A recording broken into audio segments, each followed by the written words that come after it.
여호수아 23장 8절 말씀입니다. 한 절 말씀인데요.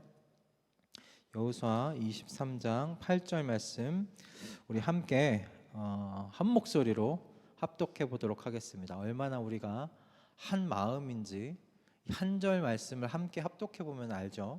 자, 같이 읽어 보도록 하겠습니다. 자, 시작. 오직 당신들은 지금까지 해온 대로 주 당신들의 하나님만 가까이 하십시오. 아멘. 네, 좋습니다. 우리 한 번만 더 읽어볼게요. 자, 여호수아 23장 8절 말씀입니다. 자, 시작. 오직 당신들은 지금까지 해온 대로 주 당신들의 하나님만 가까이 하십시오. 아멘. 오늘 이 말씀으로 하나님을 가까이 하는 성도의 복이라고 복이라는 제목으로 주님께서 주신 말씀의 은혜를 함께 나누도록 하겠습니다. 여러분, 옛날 그 속담에 이런 말이 있죠. 그 화장실 들어갈 때와 나올 때 마음 다르다라는 말, 여러분 다 한 번씩 다 들어보셨으리라 생각이 듭니다. 우리 선율이는 못 들어봤겠지만 이런 속담이 있어요. 이 속담의 의미가 무엇입니까? 사람의 태도가 처음과 그 나중이 다를 때 이렇게 많이 사용하는 속담 아닙니까?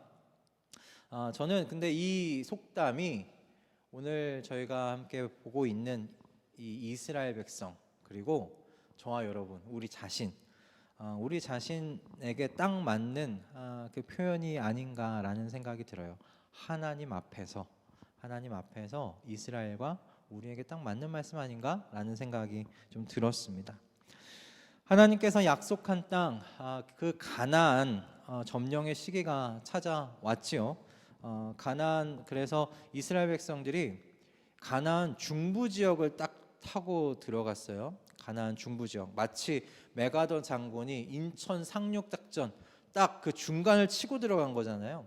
그와 같이 이스라엘 백성이 가나안 땅의 중부 지역으로 들어가서 요단을 건너 우리가 잘 알고 있는 여리고성, 그렇죠? 그리고 이어서 아이성을 점령해 나아갑니다. 그렇게 중부 지역을 점령하고 이스라엘 백성이 북으로 갔을까요? 남으로 갔을까요? 네, 남쪽으로요. 맞습니다.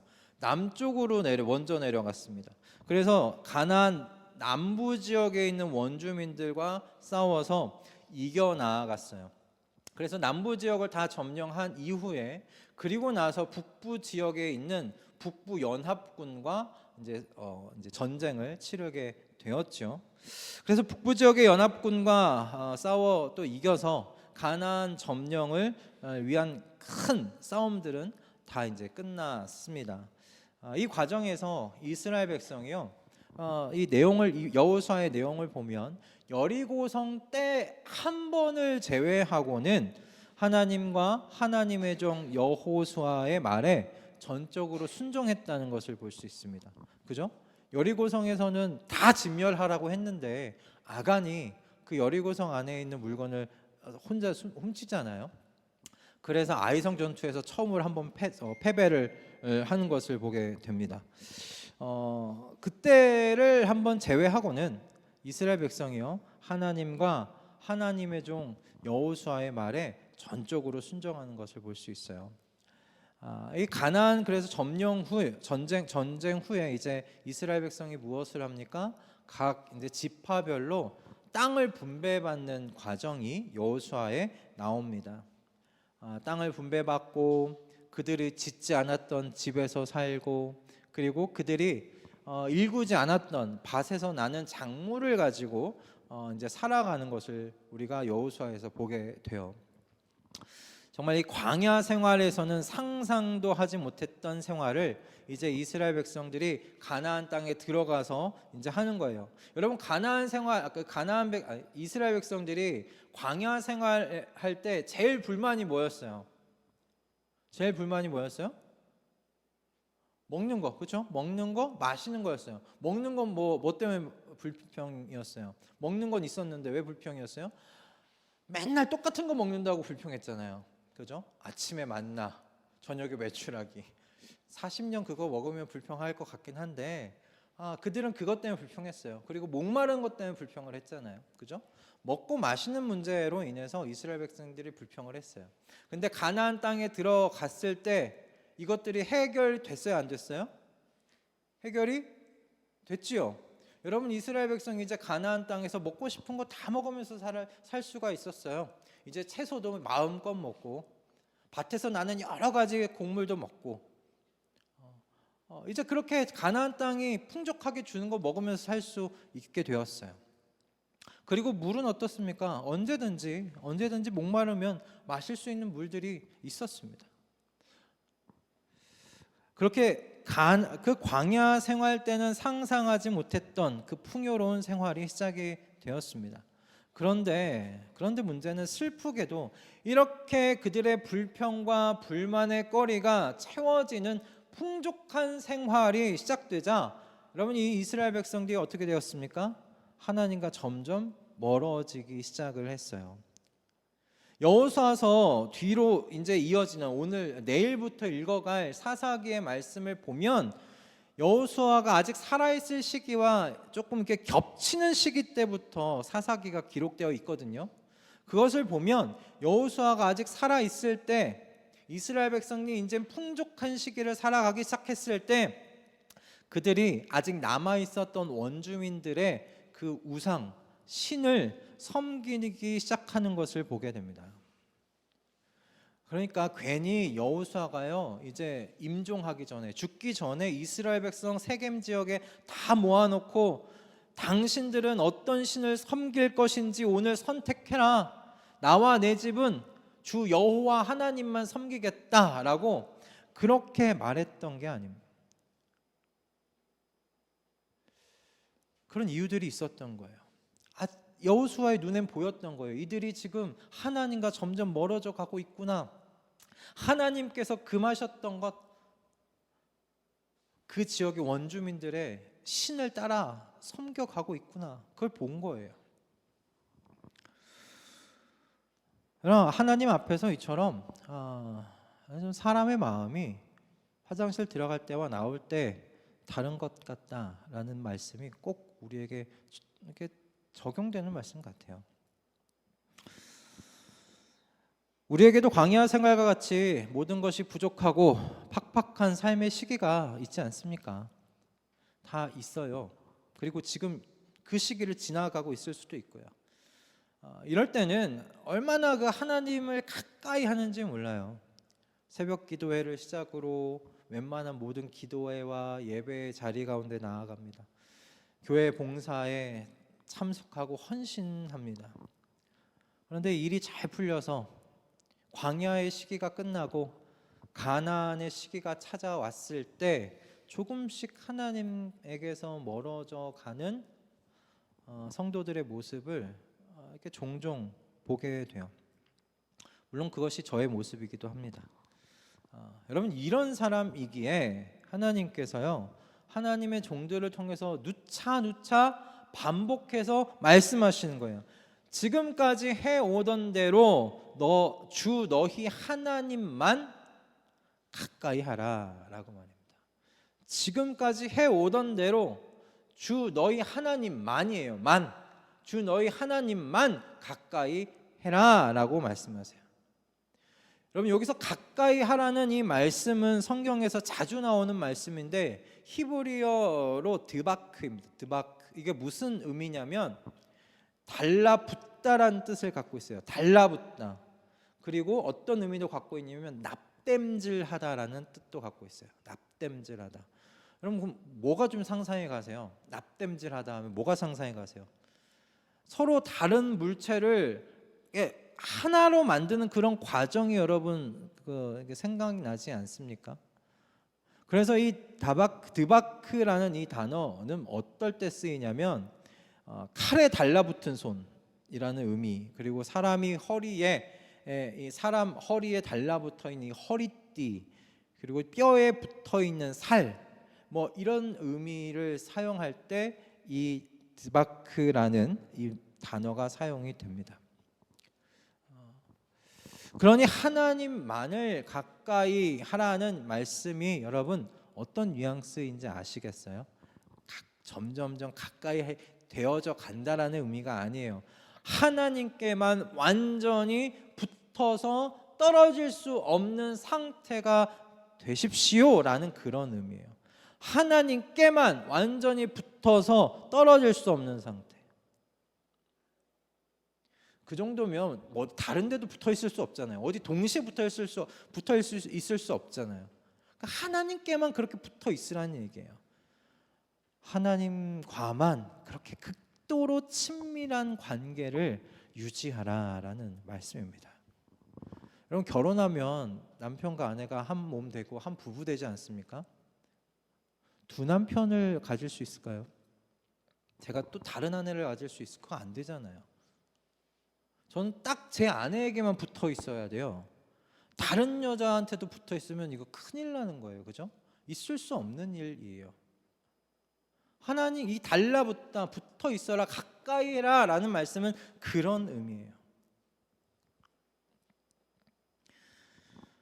그런데 여러분, 가까워지는 게 이게 뭐 한쪽만의 일은 아니지 않습니까? 양쪽이 서로 가까워져야 되잖아요. 저 혼자 제 아내한테 가까워지면 이게 어떻게 결혼이 되겠습니까? 한 몸이 되겠습니까? 안 되죠. 같이 가까워져야 되잖아요. 하나님께서는 이스라엘에게, 그리고 모든 하나님 나라 저희 성도들에게 하나님께서 먼저 가까이 다가오시는 분이심을 성경에서 말씀에서 누차누차 말씀하세요. 오늘 여호수아 전체 말씀에서도 하나님께서는 하나님 당신이 먼저 다가오시는, 우리에게 가까이 다가오시는 하나님이시라는 것을 반복해서 말씀하세요.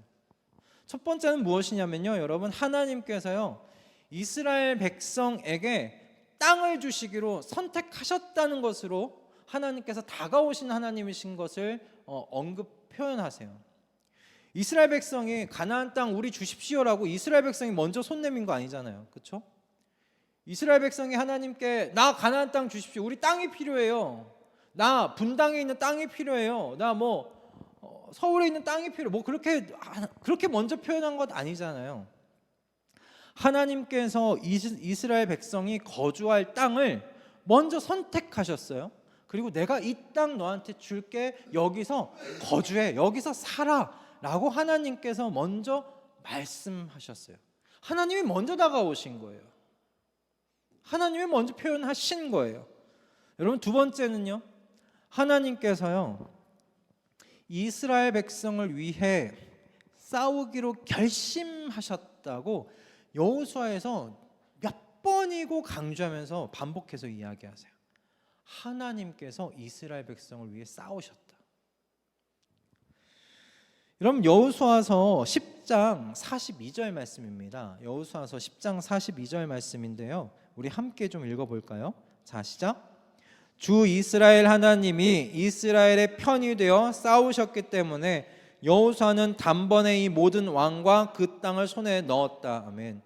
여러분, 여호수아가 가나안 그 땅을 다 얻게 된 것이 무엇 때문이라고 이야기하고, 잘 싸워서 여호수아가, 그렇죠, 하나님이 이스라엘 편돼서 하나님이 싸워주셔가지고, 그래서 여호수아가 이겼다고 성경은 그렇게 이야기를 해요. 그리고 오늘 우리 본문 뒷변에 있는 여호수아서 23장 10절 말씀인데요, 이건 더 분명하게 이야기합니다. 우리 함께 읽어볼까요? 자, 시작. 주 당신들의 하나님이 약속하신 대로 당신들의 편을 들어서 몸소 싸우셨기 때문에 당신들 가운데서 한 사람이 원수 1000명을 추격할 수 있었던 것입니다. 아멘. 야, 이게 표현이지만 정말 그랬을 것 같아요. 한 사람이 1000명을 추격할 수 있었다. 그 이유는 무엇이냐? 하나님이 몸소 나가서 싸우셨기 때문이다 라고 이야기해요. 하나님이 하나님 백성의 편을 들어주셨기 때문이다 라고 이야기를 하고 있어요. 그게 뭐예요? 하나님이 먼저 다가오셨다는 거예요. 하나님이 먼저 하나님 백성에게 하나님의 마음을 여셔서 하나님께서 당신의 백성에게 가까이 다가오셨다는 거예요. 내 백성을 위해서 내가 싸우겠다. 내 백성을 위해서 내가 싸우겠다고 그렇게 결심하셨어요.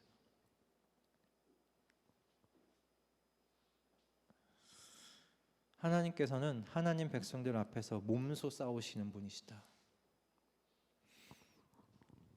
그것에 대해서 여호수아에서 누차 이야기를 합니다. 그리고 세 번째는 무엇이냐면 하나님께서 약속을 신실하게 지키시는 것을 선택하셨다는 것으로 하나님께서 하나님의 백성에게 가까이 다가오시는 분이심을 나타내주고 있어요. 여호수아서 23장 14절에 나와 있는 말씀인데 제가 좀 읽어드리도록 하겠습니다. 제가 읽겠습니다. 나는 이제 온 세상 사람이 가는 길로 갈 때가 되었습니다. 당신들은 주 하나님이 약속하신 모든 선한 말씀 가운데서 이루어지지 않은 것이 하나도 없음을 당신들 모두의 마음과 모두의 양심 속에 분명히 알고 있습니다. 그 가운데서 한 말씀도 어김이 없이 다 이루어졌습니다. 아멘. 여러분, 하나님께서 하나님 백성하고 한 모든 약속을 다 이루어 주셨다고, 그것에 대해서 하나님은 그렇지 않다고 이야기할 사람이 한 사람도 없다고 여호수아가 그렇게 이야기하고 있어요. 하나님의 모든 선한 말씀이 다 이루어졌대요. 하나님이 그렇게 선택하셨기 때문이죠. 이스라엘이 얼마나 하나님 앞에 불평불만을 늘어놓았습니까? 여러분 아시잖아요. 출애굽기 민수기를 보면서 여러분 아시잖아요. 광야에서 얼마나 하나님 백성이 하나님을 진노케 했고 하나님께 불평불만을 터뜨렸습니까? 그럼에도 불구하고 하나님께서 내가 이 백성에게 한 내 약속을 반드시 지킬 거야 라고 하나님이 선택하셨다는 거예요. 그래서 그 선한 모든 약속을 하나님이 다 지키셨대요. 여러분, 이렇게 여호수아서에서 발견되는 하나님 백성을 향한 하나님의 행동을 볼 때 우리가 분명하게 확신할 수 있는 건 뭐냐면 하나님께서요, 하나님 백성에게 가까이 다가오시는 하나님이시다라는 것을 우리는 분명하게 알 수 있어요. 하나님은 일부러 숨지 아니하신 하나님이시다.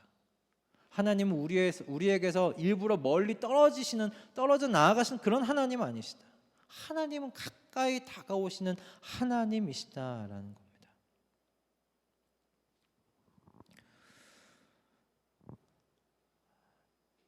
이렇게 가까이 다가오시는 하나님 되심을 여러분 믿으실 수 있기를 바랍니다. 여러분, 그것이 흔들릴 때는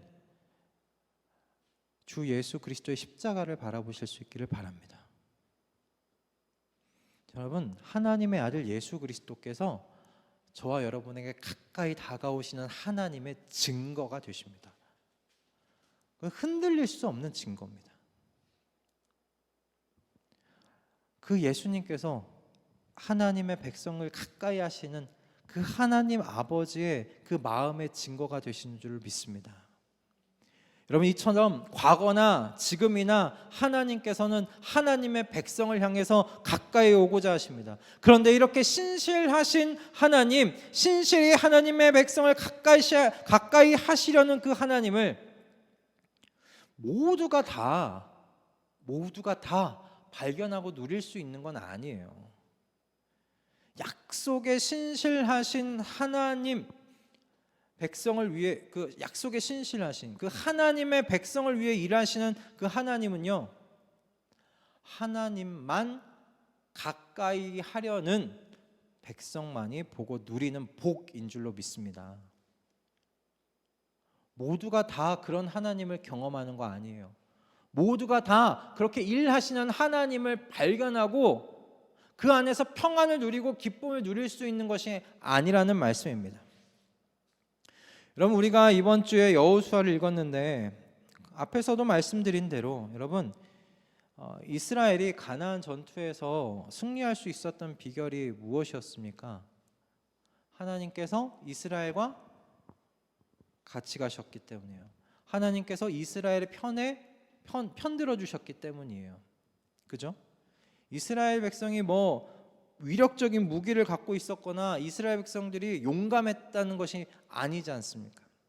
이스라엘 백성이 가나안 원주민들을 이길 만한 여러분 요인은 없었어요.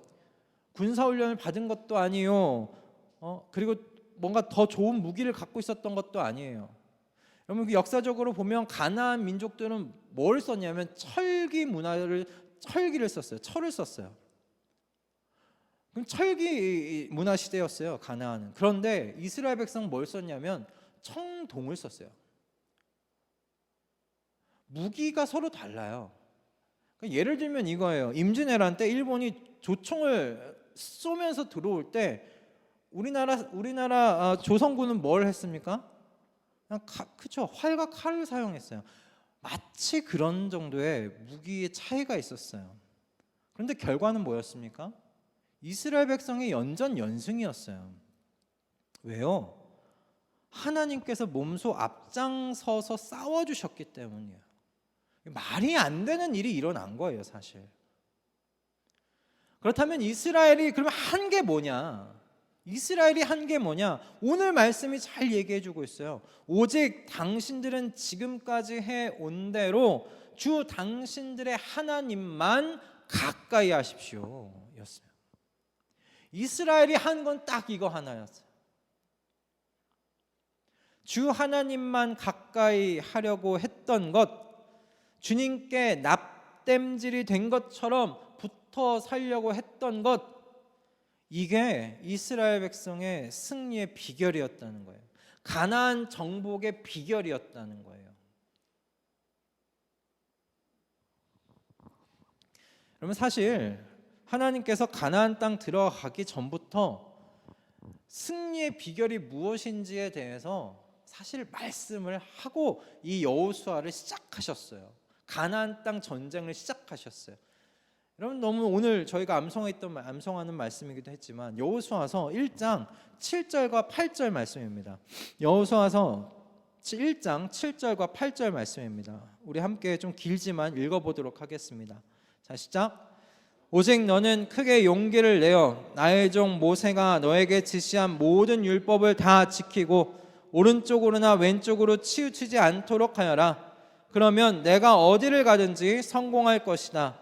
이 율법책의 말씀을 늘 읽고 밤낮으로 그것을 공부하여 이 율법책에 쓰여진 대로 모든 것을 성심껏 실천하여라. 그리하면 내가 가는 길이 순조로울 것이며 내가 성공할 것이다. 아멘. 여러분 이 말씀이 주어진 시기가 중요해요. 이 말씀이 언제 주어졌습니까? 그렇죠. 가나안 전쟁 시작하려고 할 때 이 말씀이 주어졌어요. 여러분 생각해 보세요. 전쟁이 시작되면 뭘 합니까? 뭐 드라마나 영화를 보면 장군들이 막 이렇게 원탁에 둘러 앉아갖고 중간에 지도 놓고 어디에 매복하고 어떻게 들어갔다가 누가 빠져나오고 빠져나올 때 그 성에 누가 들어가고 이런 식으로 전략과 전술을 짜지 않습니까? 그렇게 전쟁 계획을 짜잖아요. 그게 일반적이고 상식적 아닙니까?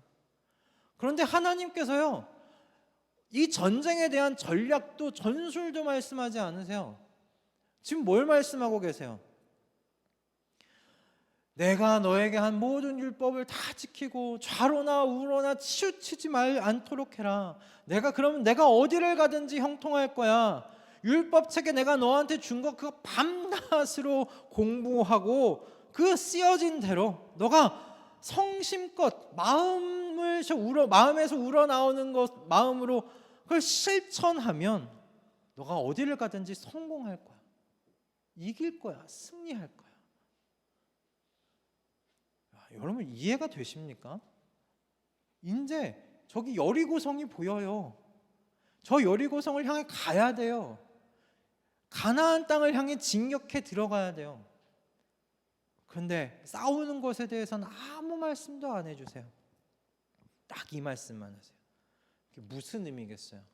여러분 하나님 나라 백성에게 전략과 전술은요 바로 이 말씀 그대로입니다.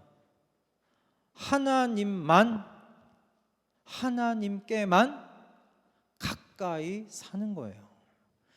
그것이 하나님 나라 백성의 전략과 전술이라는 거예요.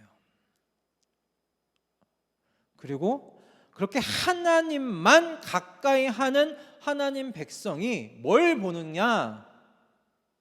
하나님께서 몸소 나가셔서 싸우시는 그렇게 일하시는 그 하나님을 보게 된다라는 것이죠.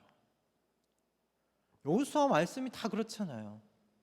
여호수아가 하나님께서 이렇게 말씀하신 대로 그렇게 하나님께 순종했어요. 그랬더니 어떤 일들이 일어났습니까? 말도 안 되는 승리들을 거두면서 가나안 땅을 정복해 나아가기 시작하는 거예요. 조총을 쏘는 그 왜군을 활과 칼만 있는 조선군이 맞닥뜨려서 그냥 계속 이겨 나아가는 거예요. 말이 안 되는 일들이 일어나는 거죠.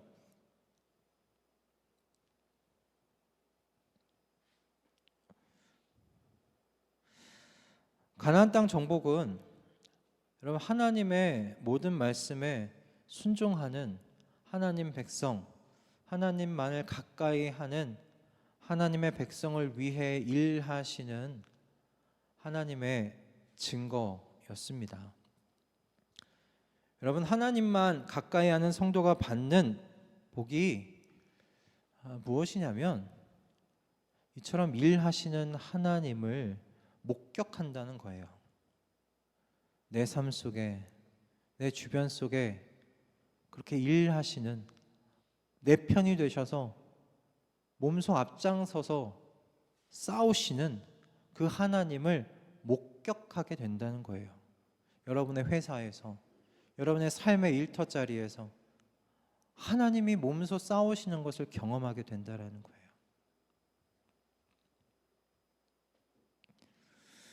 여러분 요한복음 15장을 보시면 포도나무와 가지에 대한 비유가 나오는 것을 여러분 아시죠?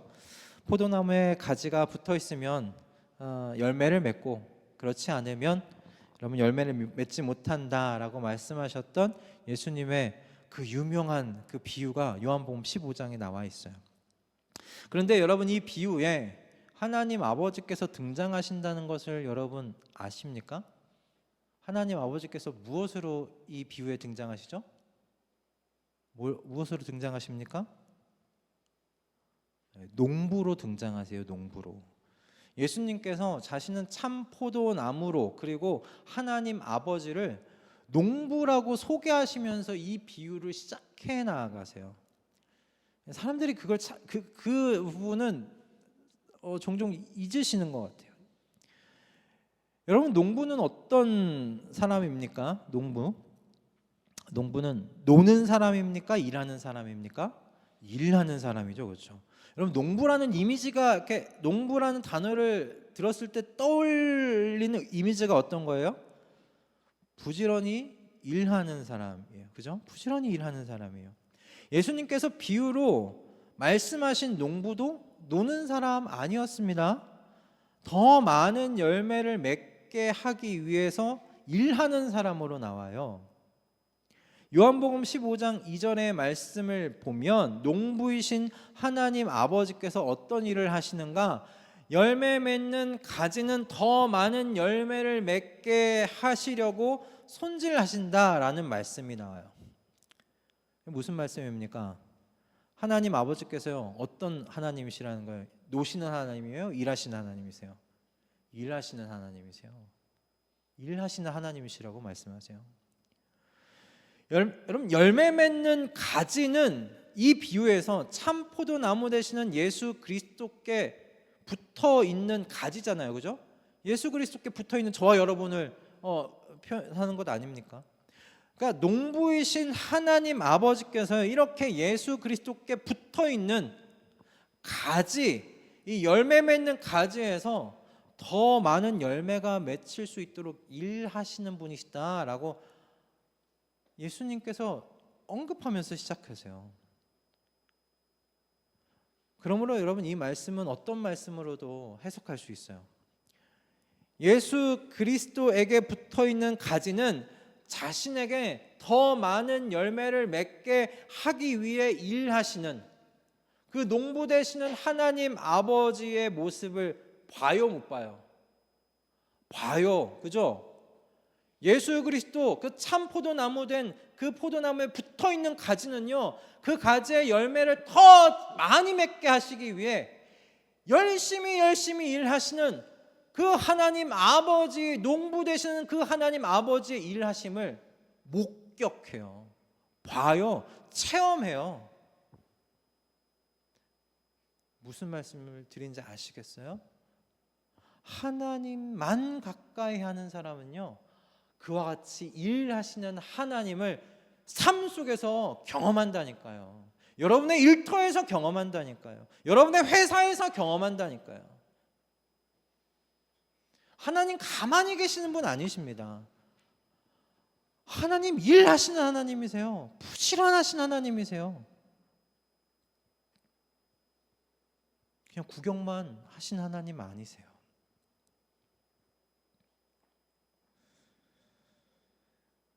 그래서 하나님만 가까이 하는 사람은 이처럼 하나님의 일하심을 보게 되는 이 복을 누리게 되는 줄로 믿습니다.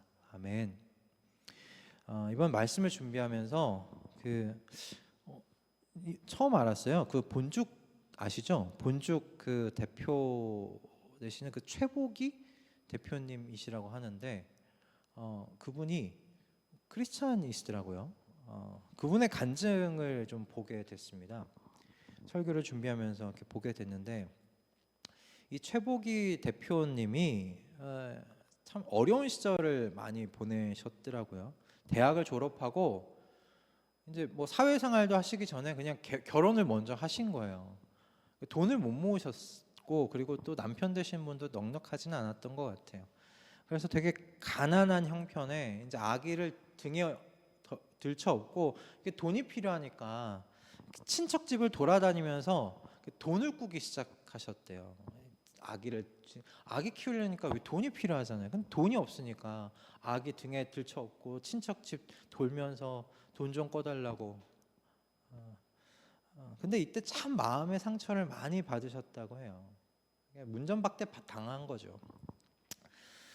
그렇게 힘든 시기를 보내던 중에 이 최보기 대표님이 이제 집 근처에 있는 작은 교회 공동체에 찾아 들어가게 됐대요. 너무 절박하니까 의지하고 기도하고 싶어서 교회에 들어가서 기도하다가 그 교회 사모님하고 친해지시게 된 거예요. 그래서 이 사모님하고 같이 뭐 전도도 다니고 예배도 드리고 뭐 기도원도 따라가고 이러셨대요. 그렇게 신앙생활을 하면서 이 최보기 대표님이 하나님과 가까워지기 시작하는 거예요. 하나님과 가까워졌다고 해서 뭐 우울했던 상황이 갑작스럽게 바뀌었을까요? 아니에요, 그죠? 그냥 우울한 상황은 우울한 상황 그대로 있었어요. 바뀌지 않았어요. 그런데 이때 최보기 대표님이 그러시더라고요. 내가 그때 기쁨하고 평안을 느꼈다고, 걱정이 다 없어졌다고 그렇게 간증을 하시더라고요. 그래서 그때 전도지도 더 열심히 돌리고 뭐 주일학교 아이들도 섬기고 가르치면서 신앙생활했대요. 뭐 생활은 바뀌지 않았지만 그렇게 하나님께서 먼저 기쁨과 평안을 먼저 주셨고, 그래서 주변 사람을 돌아보고 그리고 사랑할 수 있는 사람으로 하나님께서 자신을 이렇게 변화시켜 주셨다는 거예요. 그리고 나서 남편의 하던 일들이 잘 돼서 이제 고생이 끝나가는 시기를 경험하셨다. 그런데 이 최보기 대표님도 앞에서 우리가 이야기했듯이 사람이 화장실 들어갈 때와 나올 때가 뭐가 다르다? 마음이 다르다. 이제 좀 형편이 펴가지고 이제 강남 쪽으로 이사를 오셨대요. 그 교회 공동체에서 떠나서 교회 공동체에서 떠나 강남으로 이사하셨을 때 이 최보기 대표님 그 이후에 신앙생활 어땠을까요? 이제 내리막길 강남 대치동에 이제 그 학부모님들과 똑같이 이제 애들 학원 보내고 라이딩하고 뭐 이렇게 지냈던 것 같아요. 그렇게 하나님에게서 조금씩 멀어져 가신 거예요. 근데 그때 최보기 대표님이 그 시절을 회상하시면서 고백하시는 게 저는 그때 한 번 부자는 계속 부자일 줄 알았어요 라고 고백을 하시는 거예요. 그 정도로 쉽게 망하지 않을 정도의 재력을 갖고 계셨던 것 같아요. 그런데 그때 어떤 일이 벌어졌냐, IMF가 찾아온 거예요. IMF가 찾아오는데 뭐 그 많은 돈이 사라지는데 몇 달이 안 걸리더라는 거예요. 그냥 몇 달 동안 그 가지고 있었던 재산이 다 없어지고 파산에 파산을 해서 동반 자살을 생각할 정도로 그렇게 어려운 지경에 이르렀대요. 건강도 이제 그렇게 파산에 파산을 하면 부부 관계도 이제 파산할 지경에 이르잖아요. 그렇게 됐는데 시어머님이 또 근데 신앙을 잘 가지고 계셨던 분이신 것 같아요. 시어머님이 가지고 계셨던 걸 다 처분해 가지고 이거 빚 갚는 데 써라 하면서 같이 들어와 살기 시작하신 거예요. 그런데 이 시어머님이 신앙이 좋으셔서 새벽 기도 가시고 들어오시면서 빈병 폐지 그런 거 주우셔서 그걸로 또 좀 용돈하시고 그걸로 돈 어떻게든 사용하시려고 하셨던 모양이에요. 근데 그 모습을 시어머님이 그렇게 옆에서 고생하시는 모습 보면 어때요? 마음이 불편하잖아요. 그래서 안 되겠다. 내 마음을 다시 잡고 살아봐야지 하고선 시작했던 게 이제 숙명여대 앞에서 호떡 장사를 시작했대요. 숙명여대 앞에서 호떡 장사 시작하시고 남편하고 같이 이 요리 학원에 들어가셔서 설거지 하시고 바닥 청소하고 뒷정리를 그렇게 병행하면서 바쁘게 살다가 2년 후에 요리 학원에서 나오셨을 때 이 최복희 대표님의 남편이 여보 한번 죽 좀 팔아보면 어때? 라고 권면을 하셨다는 거예요. 죽 팔아보면 어때? 죽집 해보면 어때? 한 건데 그게 이어져서 본죽이 되었다라고 이야기를 하시더라고요. 시어머님을 따라 신앙을 세우려고 그냥 최복희 대표님이 한 건 그냥 하루하루 성실하게 살았던 거예요. 그리고 죽집을 시작했을 때 요리 학원에서 배웠던 것들이 다 도움이 됐다고 하더라고요. 요리가 이게 손맛이 아니라 그렇게 요리로 할 거면 손맛이 아니고요. 요리는 표준화하고 계량화하는 것이 필요하다는 거예요. 맛이 유지되려면. 그리고 재료를 어떻게 효율적으로 사용하고 관리하는지도 이 요리학원에서 배우셨대요. 그렇게 시작한 게 본죽회사고 죽집을 시작하면서 했던 노숙자분들 밥 주고 선교사님들에게 죽 대접하고 죽 보내드리고 하는 사역을 지금까지 또 이어온다고 하더라고요. 그래서 본사랑 뭐 구제 재단 있고 본월드 미션 뭐 선교 재단이 그렇게 있다고 하시면서 이 최복희 대표님이 마지막에 하셨던 말씀이 이 모든 것이 다 하나님이 하신 일이고 자신이 했던 일은 딱 하나였대요. 하나님께 붙어 있으려고 했던 것. 어떻게든 하나님께 붙어 있으려고 했던 거, 하나님에게서 떨어지지 않으려고 했던 거, 본인이 했던 일은 딱 이거 하나였다고. 나머지는 하나님이 그 길을 열어주셨다고요. 다 기적이라는 거예요. 여러분 다 그렇지 않습니까? 사람들 다 열심히 산다고 열심히 한다고 죽집이 본죽되는 거 아니잖아요. 그렇지 않아요? 저도 그분의 고백에 동의를 했어요. 하나님만 가까이 하는 사람은 하나님의 일하심을 보게 돼요. 그런데요, 여러분, 모든 일이 다 잘 풀리게 하시는, 그렇게 승리하게 하시는 하나님의 일하심만 보는 게 아니고요. 최복희 대표님과 같이 실패하고 밑바닥에 떨어지게 하시는 것도요, 하나님의 일하심이라는 것을 그걸 또 보게 하세요. 여러분, 누가 다 어떻게 인생에 다 승리해요? 하나님 믿는다고. 떨어지기도 해요. 고생하기도 해요. 근데 그게 또 하나님의 일하심이라는 것을 보게 하신다니까요. 그래서 여러분 밑바닥에 떨어졌을 때 이 일이 하나님께서 하신 일이라는 것을 알면 어떻게 되냐면 여러분 낙심하고요, 포기하지 않아요. 인생 포기하지 않아요. 내 인생 여기서 끝이구나 하지 않아요. 최복희 대표님과 같이 하나님만 붙잡고 다시 일어서게 되는 거예요.